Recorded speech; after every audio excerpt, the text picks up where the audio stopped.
Oh yes, we say welcome back to today's broadcast. Saying happy Sunday to everyone, and to those who go to church, you are welcome. Those who did not go, you are welcome. So let's dive into today's topic and the things that is going on right now. So as you can see, since the day Omotosho sentenced Mazam Kano to prison, life in prison, it has not been easy for Nigeria. A lot has been happening, a lot of secrets and a lot of things that has been coming up towards how the government or the Nigerian judiciary has been fade away by these corrupt leaders we are having. Because no matter whatever you are doing, number one thing you will be afraid of is the politician, the corrupt leaders. Once it is issue between you and Nigerian government, number one thing you know that either you fail or you join them. Either you fail or you join them, because even though they will be seeing that in this case you will win them, and you will win them both front and back, but for them not to accept and for them not to allow it happen, so they will cage you and they start doing something that is too wrong. It is so wrong for you to even accept this. So according to what is going on, Cotonou Airport has exposed a lot of things which nobody even expects it to happen. So, according to the headline, it says Cotonou Airport has dropped a shocking document that exposed a motor show on the evil judgment carried against Nnamdi Kanu. So don't skip any part of the video. Try to watch it to the end for you to understand things that is happening right now and the things that is going on. The type of documents that the Cotonou Airport has exposed, and what makes it happen this way, and the reason why everybody is now seeing it clearly what Omotosho did in the court on that day, and why Tinubu is still holding Mazam Kanu not to reason. In fact, don't skip any part of it. Make sure you watch it for you to see by yourself. It is not issue of a rumor, and this is not issue of how, when, how come. This is happening live and direct, and we are giving to you the way it is. So as about to watch, like, subscribe, and make sure you share it for everyone to see things happening in Nigeria.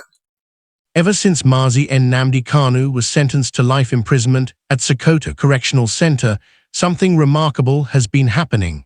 Every single day that passes, good news keeps coming from different parts of the world, from different directions and different corners of the globe. But today's video carries something that nobody saw coming. Nobody anticipated this one. As we speak, an airport in Cotonou, Benin Republic, has dropped a series of documents that expose certain filings, certain legal proceedings, and certain facts that will make everything surrounding the case of Nnamdi Kanu very clear. This video will be thorough, illustrative, and deliberate in showing you exactly why, and how the Cotonou Airport has released documentation to establish that Mazi Kanu was not handled fairly by Justice Omotosho and the Nigerian court system. So stay with me, let me break this down carefully, because I promise you, you will enjoy every single thing discussed in this video. Now, the first thing I want to show you is this document released by the Cotonou Airport. This document came through ECOWAS channels, and if you look closely at the name on the document, you will see the name Chief Sunday Ademo, otherwise known as Sunday Igboho. So the question naturally is this: how does the situation of Sunday Igboho connect to what happened to Nnamdi Kanu? Stay with me. Let me walk you through it. Back in 2021, when Sunday Igboho was still in Nigeria, the DSS stormed his residence in Ibadan to raid, arrest, and possibly prosecute him. During that operation, the DSS also contacted certain family members and loved ones of Sunday Igboho. Now that may sound familiar, because the same pattern played out in the case of Nnamdi Kanu, but this is Sunday Igboho's story, and it happened to him independently. Faced with that threat, Sunday Igboho had no choice but to flee for his life. He left Nigeria immediately and entered Benin Republic by road. Upon arriving in Benin Republic, Sunday Igboho understood that he could not safely remain there either, because the Nigerian government had placed a red notice on him through every ECOWAS member state. Every country within the ECOWAS Federation was on alert, looking for him. So Sunday Igboho obtained a new international passport using a different identity and made his way to the Cotonou Airport, intending to leave the region entirely. But when he got to the airport, officials detected that the passport was forged. He was arrested on the spot. Once he was in custody, the Beninese authorities contacted Nigeria. Nigeria's response was essentially this: "We have been looking for this man. Extradite him back to Nigeria immediately so we can deal with him here." Now here is where it becomes very significant. Benin Republic responded with a critical legal point. They told Nigeria, "We have no direct bilateral extradition treaty with you. The only legal framework that binds both of our countries in matters of extradition is through ECOWAS. That is the only channel. Are you following? The only instrument available to extract Sunday Igboho from Benin Republic back to Nigeria was through the ECOWAS treaty. There was no independent, bilateral arrangement between the two countries." Nigeria acknowledged this and went ahead to file the proper documentation through the appropriate ECOWAS channels, requesting extradition. At the same time, Benin Republic made a separate determination. They said, "This man committed an offense on our soil. He falsified an international passport at our airport. We have jurisdiction. We will prosecute him for that offense on our territory first." Sunday Igboho served 5 months in a Beninese prison for that offense. But after that process concluded, when the question of extradition returned to the table, the Beninese authorities made a decisive ruling.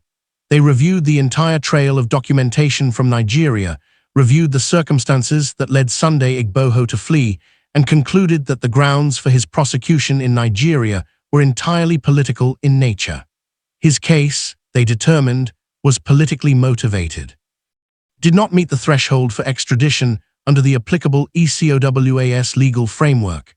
And so instead of handing Sunday Igboho back to Nigeria, Benin Republic packaged him and sent him straight to Germany, where he has been living in exile ever since. Everything I am telling you right now is verifiable. You can fact-check every detail. The research behind this video is thorough and documented. Now, the Cotonou Airport is the facility through which all of this moved. Every document that came from Nigeria was addressed to that airport as the receiving facility. They processed the filings. They have the records. And now they have released some of those documents publicly. I will place several of those documents on your screen as I continue this voiceover so you can read along carefully. So what is the bottom line of what these documents are saying? The Cotonou Airport and Beninese authorities are drawing a direct parallel between the Sunday Igboho case and the case of Nnamdi Kanu. Their position is this: Nigeria and Benin Republic had no direct bilateral extradition treaty. The only legal instrument binding them was ECOWAS. That is exactly the same legal situation that existed between Nigeria and Kenya when it came to Nnamdi Kanu.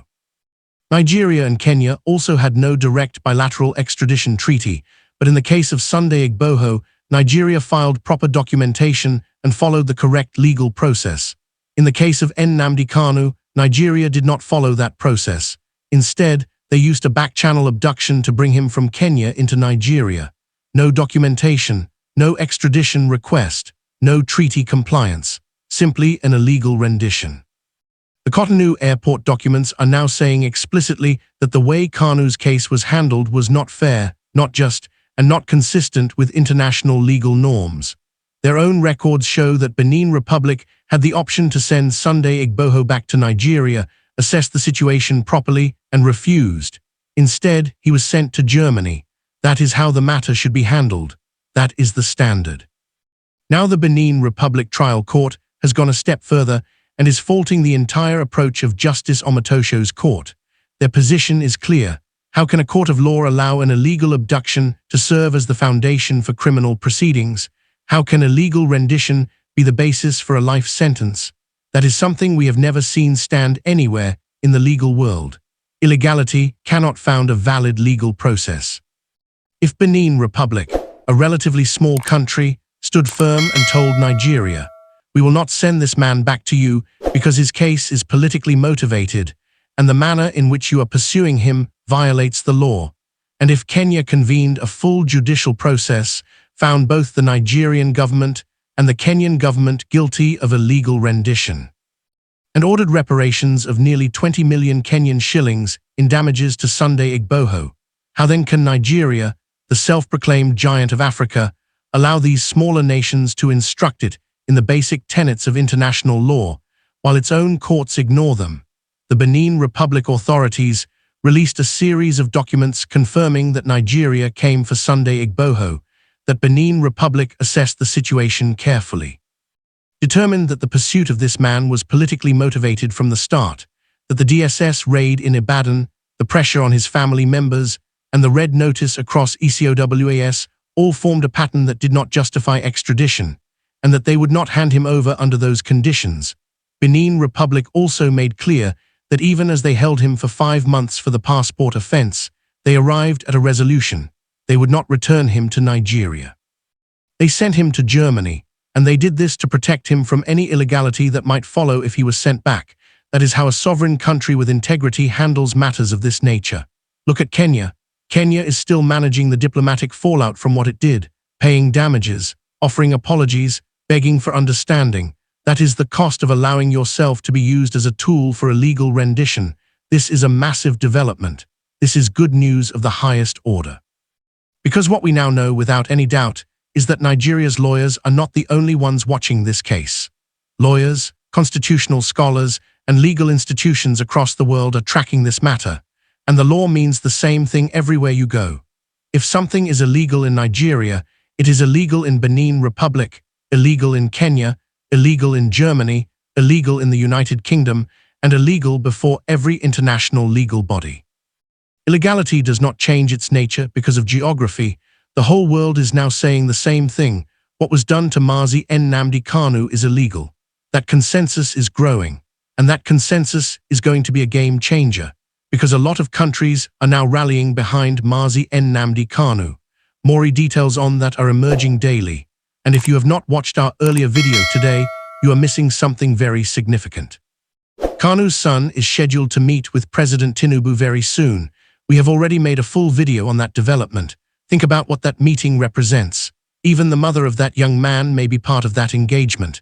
We will not reveal every detail here, but it is all on this channel. It is available for you to watch right now. If you have not seen that video, do not worry. I will bring it to your attention right now. When that video appears on your screen, simply tap on it. One tap is all it takes, and it will take you straight there to watch everything in full. That video is appearing on your screen right now. Tap on it, watch it, and let it complete the picture for you. Oh yes, that is it. And I see and I know that everybody have listened to the whole news and to the whole secrets. It is very, very shocking that something like this is happening. And for you to see where Nigeria failed everything and still they stand on it and still be claiming that they are right by judging or sentencing Mazi Nnamdi Kanu to prison. I don't know which type of country we are. I don't know. If everything that happens here it is the way it is, then Nigeria failed. Sentencing him to prison it is out of illegality, and it is injustice on every way. It is injustice. They did not go the right process to bring him back to Nigeria. They saw what happened to Sunday Igboho. That is why they went to kidnap him back to Nigeria and still stand on it and still claiming that they are judging him. They are judging him. How can you judge somebody that you kidnapped back to your country? It cannot happen. In fact, at the end, they are still claiming that he committed this, he committed that. Still claiming that he's a terrorist. Why kidnapping is a very big offense in any country, but you as a country, as a government, went to another man's country to kidnap somebody back to Nigeria without thinking of what of about if these people react, or what about if these people do something against you. Because Nigeria, they used to claim that they are the giants and they are everything, so they can do anything and nobody can stop them. That is the main reason why the country is fading away. That is the reason why nobody trusts the government, nobody wants to be in the country, because everything is just opposite of everything that is happening in every developed country. Anything that you see that is going on in Nigeria, it is opposite of something that is happening in another country. Imagine Cotonou, the way they handle Igbo case and the way everything went through. But imagine Nigeria and Kenya. I would say that they went through night and then they kidnapped somebody and brought him into the country and start upon it and still claiming that they have done a very powerful work, claiming he's a terrorist. And the people that is a terrorist that is destroying everything in this country, you are not even dealing with them like the way you are dealing with the Igbo people in this country. At the end, you want everybody to be in peace and everywhere to be in harmony. In fact, it is very, very shocking. Well, that is how Nigeria, that is how the evil politicians destroy everything that is happening and everything that is working in this country, claiming that they are the baron of every. I would like you to watch this video for you to see things going on in this country, for you to understand where we are heading to.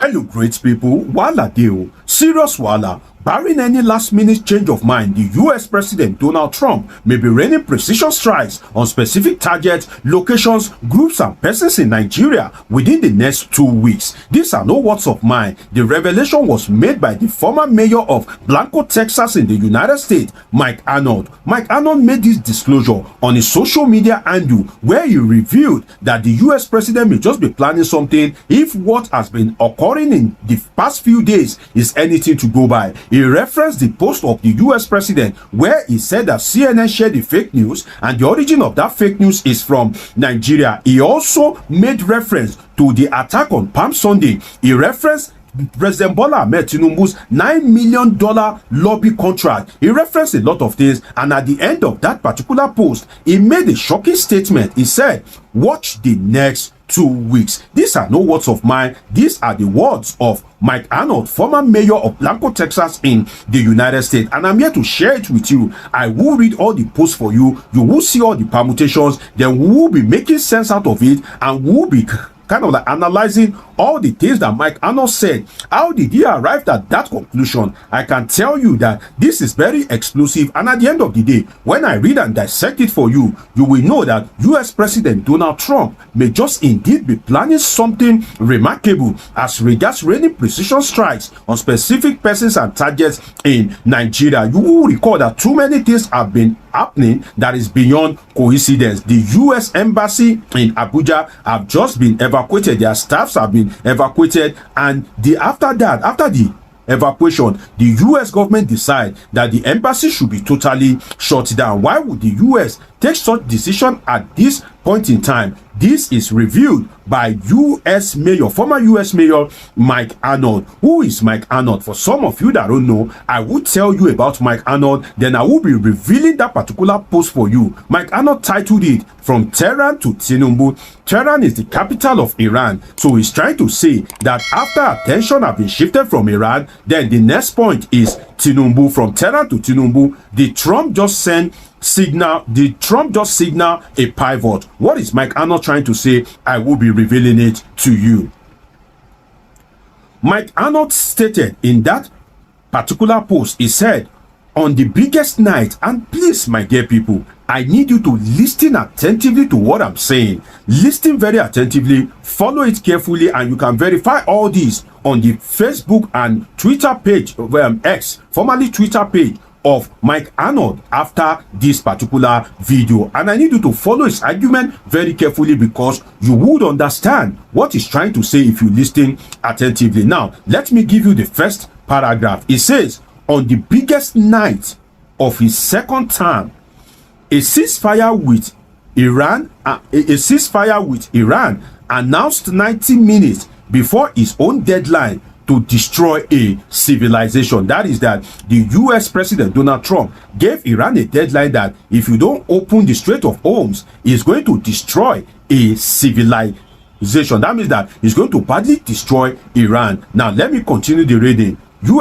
Former US Mayor Mike Arnold revealed that Donald Trump strategically injected Nigeria into the global conversation. Look at that. Donald Trump strategically injected Nigeria into the global conversation. I promise to tell you who Mike Arnold is. For some of you that don't follow politics and happenings in the polity, Mike Arnold is the American that was allegedly imported by Nuhu Ribadu, the National Security Advisor, and Reno Omokri, the ambassador designate. And you will recall that some time ago, just recently ago, some Americans came into Nigeria and they said, oh, that it was an RNG travel, that they told them to come and dispel the news of Christian genocide in Nigeria, but their conscience will not allow them, because according to them, they believe that there's Christian genocide in Nigeria. So one of those people that embarrassed the Nigerian government at that point in time is Mike Arnold. Now, Mike Arnold says Donald Trump strategically injected Nigeria into the global conversation. What that means is that what Donald Trump said is not a mistake. He strategically inputs Nigeria. Now, let me give you some revelation. Mike Arnold posted, he said, in a Truth Social post at 8:01 p.m. Eastern, seen by millions, he blasted CNN. That is Trump. Donald Trump blasted CNN for reporting an Iranian victory statement, calling it a fraud linked to a fake news site from Nigeria. One sentence: maximum audience. Nigeria is now in the room. That is that he's trying to say that Trump is trying to bring Nigeria into the conversation just so that anything he does thereafter can be justified. He says, one sentence: maximum audience. Nigeria is now in the room. This is how Trump operates. He doesn't need a press conference. He plants a seed in the biggest news cycle. Take note of what I'm reading to you, please. He said that this is how Trump operates. He doesn't need a press conference. He plants a seed in the biggest news cycle of the year and lets the world's gears start turning. Every foreign ministry that read that post now has Nigeria alongside Iran in their head. Every sleazy lobbyist on Tinubu's payroll felt it. The ground just got softer. Yes, what else happened this week that Abuja should be thinking about? Abuja there means Bola Ahmed Tinubu. Abuja in this instance means Nigerian government. What should they be thinking about? Let me reveal to you, according to the post of the former mayor of Blanco, Texas in the United States, Mike Arnold. After Palm Sunday, 53 Christians gunned down across 3 attacks in north central Nigeria. Senator Ted Cruz posted that US government is actively tracking Nigerian officials suspected of sponsoring terrorism, not investigating, not considering, tracking. What I just read to you is part of the statement of Mike Arnold, and I need you to follow it very intelligently and attentively, because there's still more revelation. Now, he's quoting Senator Ted Cruz. Senator Ted Cruz was the one that submitted a bill to the US Congress that sponsors of terrorism, sponsors of Sharia, sponsors of blasphemy in Nigeria should be sanctioned by the US government, and the bill is before the Congress and it will definitely be passed by the US Congress. So that man is Senator Ted Cruz. Now, Mike Arnold continues in his post. Don't forget, I'm reading, dissecting, analyzing the post of former US Mayor Mike Arnold, where he attacks that Trump may be planning to rain precision strikes on specific groups, target locations and persons in Nigeria within the next 2 weeks. And this is Mike Arnold's argument. Now let's continue the reading. He has given you the assertion of Senator Ted Cruz. Now he wants to move to Rep. Riley Moore.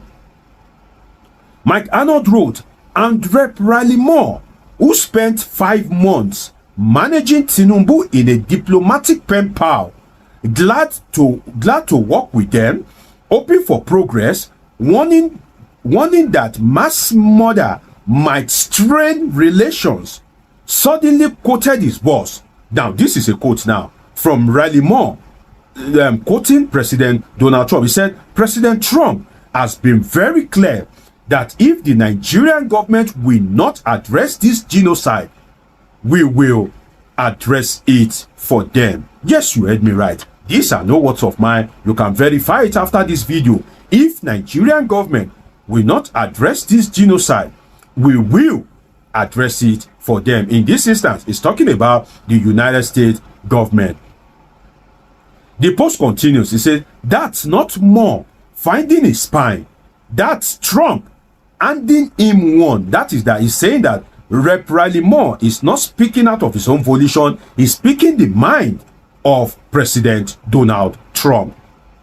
Now, Mike Arnold continues. He said, now ask yourself what 200 US troops with MQ-9 Reaper drones have been doing at Bauchi Airfield since February. The Reaper is a hunter-killer platform. That is the MQ-9 Reaper drones. He said it's a hunter-killer platform. It loiters for 27 hours. It sees everything. It remembers everything. For 2 months, those drones have been mapping the north, the bush in Sokoto, the forest of the Middle Belt, the command networks that run from the camps to the capitals. Take note of this. The command networks that run from the camps to the capital. Don't forget that this man is also a politician and is within their circular network. Look at the explosive revelation that is bringing forward. If any precision strikes or attack from the US government occur in Nigeria, I for one will not be surprised based on this explosive revelation that I'm reading to you. Mike Arnold continued. He said, they know where the terrorists are. That is the US forces that have been using the MQ-9 Reaper drones for the past 2 months in Nigeria. I said they know where the terrorists are. They know who funds them. They know who calls them brothers. They know who calls them sons. The USS Paul Ignatius is in the Gulf of Guinea. What is that Paul Ignatius? That is where the precision strike that landed in Sokoto, that is where that precision strikes took up from. Now, former US Mayor Mike Arnold is saying the USS Paul Ignatius is in the Gulf of Guinea. It put 16 Tomahawk missiles into Sokoto on Christmas night. It can do it again before breakfast. Now, look at the series of arguments that they have put forward. Then they remind you that USS Paul Ignatius is still in the Gulf of Guinea. They never come out from there. It's still there. He sit down. He stand gidigba, ready for action all the way from the Gulf of Guinea to any location that the US so deserves in Nigeria. Now look at the permutation that Mike Arnold is bringing forward. The fake news allegation by President Donald Trump relating to a news website in Nigeria, the mentioning of Nigeria at a strategic time that he just made a peace deal with Iran, the killings on Palm Sunday in Nigeria, the MQ-9 Reaper drones operation, the sponsors of terrorism, the quote of Senator Ted Cruz, the assertion and quote by Rep. Riley Moore. Look at the way he detailed everything. Let me give you some more revelation, my dear people. If you are watching me right now, you are yet to subscribe. Do what to subscribe. Turn on that your notification button so that as I'm bringing all these updates and analysis your way, it will be getting to you in real time. More revelation from the former US Mayor Mike Arnold. He wrote, Trump doesn't telegraph. He plants, he positions, he prepares, then he moves. I think I need to read that for you again. Trump doesn't telegraph. He plants, he positions, he prepares, then he moves. Tinubu's $9 million lobbying machine told him Washington was manageable. His NSA told him the Americans were partners, not threats. His defense chief went on video and called jihadist murderers prodigal sons. His government denied millions of displaced Christians even exist, called them criminals, bulldozed their camps. What I just read to you now, that paragraph can be termed the sins or the inactions or the failures of Bola Ahmed Tinubu. That's how I see that particular paragraph, because look at how we detailed everything. I haven't reviewed the kind of like things to expect from the United States, the strategy of the United States. It now fell back to the Nigerian government. It says that Tinubu's government denied millions of displaced Christians even exist, called them criminals, bulldozed their camps, and then Palm Sunday happened again on the holiest week of the Christian calendar. Again, Tehran, now I need you to listen to this last paragraph because it will tell you what might happen in the days ahead. Very important paragraph, perhaps one of the most important paragraph in his lengthy write-up. He wrote, Tehran had bombers over its cities, that is Iran, had bombers over its cities for 39 days before it got serious. Tinubu has had 5 months of warnings. The US bombing Sokoto on Christmas, American boots on Nigerian soil, a congressional bill with sanctions language targeting him and his officials by name, and Palm Sunday still happened. That means that despite all this, the attack on Palm Sunday is still happening. Now look at what Mike Arnold had to say. He said the ceasefire in Iran just freed up the most powerful man on earth. Watch the next 2 weeks. This is according to the former mayor of Blanco, Texas, Mike Arnold, and there is an image that is attached to that particular post which he wrote from Tehran to Tinubu. Did Trump just signal a pivot? Justice is coming. The post by US President Donald Trump accusing CNN of carrying fake news, the withdrawal of US diplomat from Abuja, and the shutting down of the US embassy. Did Trump indeed just signal a pivot? What I would say is that the Nigerian government should speedily engage in some diplomatic talks with the United States just in case something is about to happen. Thus maybe the Nigerian government can be able to maneuver its way out of it. It's about dialoguing, it's about reassurance, it's about tabling on the table what you can do. If it happened to Venezuela, a country that has more weapons than Nigeria, if it happened to Nicolas Maduro, the ousted president of Venezuela, if it happened to Iran, if they killed the supreme leader of Iran, if Iran was invaded and attacked, Nigeria should not think that such cannot happen to it. That is why I would urge the Nigerian government to be proactive in that regard. It's been an interesting time with you. Subscribe, turn on your notification button. Wow, this is a very powerful speech coming from Michael Arnold, the US mayor, the former US mayor. And then already he has come into Nigeria to see the thing that is happening and also to investigate this buying of Christians and the rest of it. So, in fact, a lot is happening. So he has already speak it out, and he already said what Donald Trump is and what Nigeria should be expecting from Donald Trump in 2 weeks coming. In fact, everywhere is shaking, and then the government, they don't even understand the next step Donald Trump is going to take. We're all waiting and we're all seeing what is going to come out of all this. In fact, everywhere is shaking, and the government himself, in fact, their mind is not at rest. I would like to comment down below what do you think about the thing going on in Nigeria. Like, subscribe, and share it for everyone to see what is happening in the country. We say thank you for watching.